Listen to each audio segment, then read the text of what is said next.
네, 이번 공군 부사관 성추행 사건은 피해자의 죽음을 통해 뒤늦게 알려졌습니다. 숨겨진 피해는 더 많을지 모릅니다.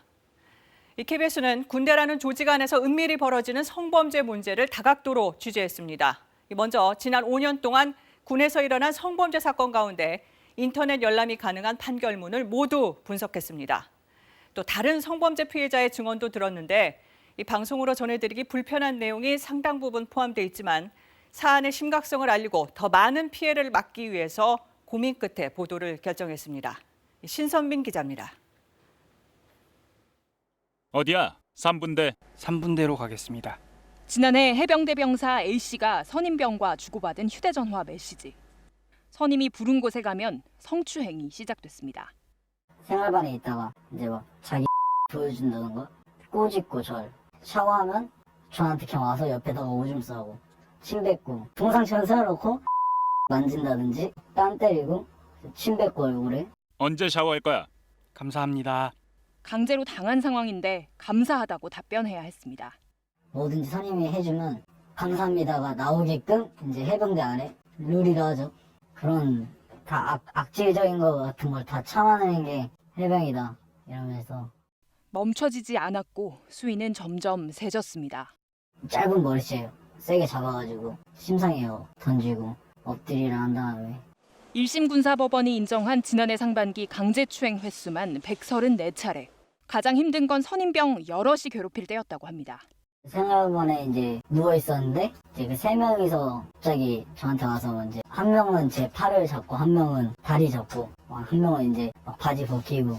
6개월을 당하다 결국 외부에 피해 사실을 알렸는데 돌아온 건 상관의 질책이었습니다. 신고한 날 밤에 대대장님이 불러서 이제 얘기하는데 도대체 어디다 신고한 거길래 이렇게 사단장님 귀로 먼저 들어간 거냐. 너는 보고 체계를 안 지켰기 때문에 이거 신고한 거에 대해서 내 이거 끝나고 나서 네 징계 받아야 된다. 전역한 뒤에도 상처는 씻기지 않고 있습니다. 그것 때문에 그냥 뭔가 인생이 망가진 것 같은 느낌이에요 지금. 지금 맨날 이제 생각나거든요. 정신과 치료를 하는데 군대 안에서 이렇게 한번 당하고 데리고 나오니까 뭐 아예 시작을 못하겠어요. 조직 생활을 못하겠어요. 가해자 3명 중 2명은 군사법원 1심 재판에서 집행유예를 선고받았습니다.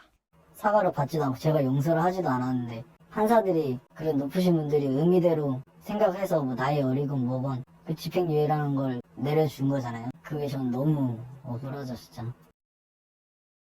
KBS는 군사법원 판결문 열람 서비스를 통해 공개된 군 성범죄 사건을 분석했습니다. 최근 5년간 군형법상 강제추행 그리고 성폭행으로 검색해서 나온 육해공군과 해병대 국방부 1심 판결문 200건이 대상입니다. 고 이중사와 해병 살해 같은 강제추행이 대부분이었습니다. 군의 특수성이 드러나는 대목인데 남성 간 성범죄가 60%를 차지했습니다. 가해자 피해자 관계가 나타나 있는 판결문들을 추려보니까 80% 이상이 가해자가 상급자인 경우였습니다. 하급자가 상급자에 대해 범행한 건은 남성이 가해자일 때가 대부분이었다는 점 눈에 띕니다. 동료 간 이루어진 성범죄는 10% 정도였습니다. 범행 당시 가해자가 음주 상태였던 게 5건 중 1건 정도였고 대부분 군내 성범죄 사건은 밤에 일어났다는 걸 알 수 있습니다.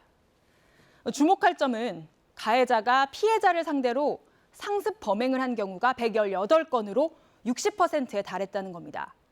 앞서 보신 해병 사례처럼 범행은 멈추지 않고 장기간 반복되지만 피해자는 초기 신고를 주저했다는 뜻입니다. 가해자가 엄벌에 처해진다라는 그런 것이 확인이 되거나 아니면 그런 사례가 있을 때 안심을 하고 할 수 있는데 전혀 그렇지 못하죠. 처벌은 어떻게 되나 살펴봤습니다. 실제 형이 선고된 경우는 13%에 불과했습니다. 70% 가까이 집행유예가 나왔고 선고유예가 8%, 집행유예, 선고유예 건수가 실형 선고보다 6배나 많습니다.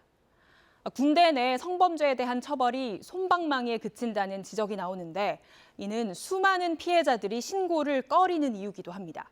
KBS 뉴스 신선민입니다.